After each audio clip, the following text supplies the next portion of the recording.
In 1910, the first ever time lapse was created, and it added a whole new perspective on how to tell time. But now that we have this, it's called hyperlapse.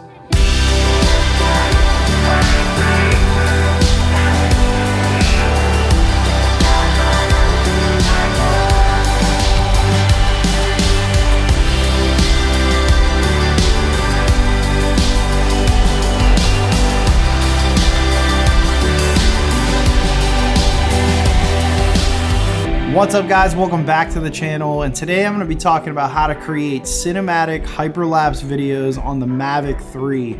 My last video I compared the Mavic 2 Pro versus the Mavic 3 at night, and the results weren't that great, so make sure you go watch that video because this is a great workaround to capturing the best night results. Now, when it comes to a hyperlapse, it's a whole new ball game. We're not worrying about the cinematic settings that we would in video mode by doubling your shutter. We're actually shooting raw photos and compiling it into this compelling video that shows the course of time. It's kind of a game changer. When the Mavic 2 launched a couple years ago, the hyperlapse was introduced to these drones, but with the newest tech of the Mavic 3 and having a bigger sensor, better megapixels, and better hovering, the hyperlapse should be significantly better in these drones. When it comes down to making a dynamic hyperlapse, you need a lot of movement in your shot as well as a stagnant subject. So in my case, the city was my subject and the cars and the clouds were the movement to create this dynamic shot. Within the hyperlapse mode, there are 4 options that you can choose from. There's waypoints, circle, course lock, and free. And I chose to stick away from free in this video just because I wanted some movement to all of my shots. Circle mode is definitely one of my favorites because you select the object that you want the drone to track, but then you set the speed of the drone, which can create some amazing parallax movements in your shot.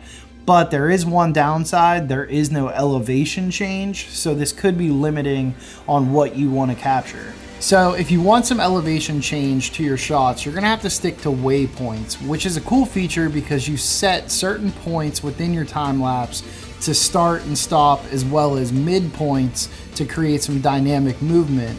The only downside to this is it takes a lot of processing and stabilization to make these shots look really steady, but you can create some amazing reveals that you wouldn't get in circle or course lock. So if you're just starting out and you don't really want all that heavy post-processing, course lock could be the best option because you just pick your subject, you fly straight at it or straight backwards at a desired speed, and it ends up getting you some great results without too much stabilization.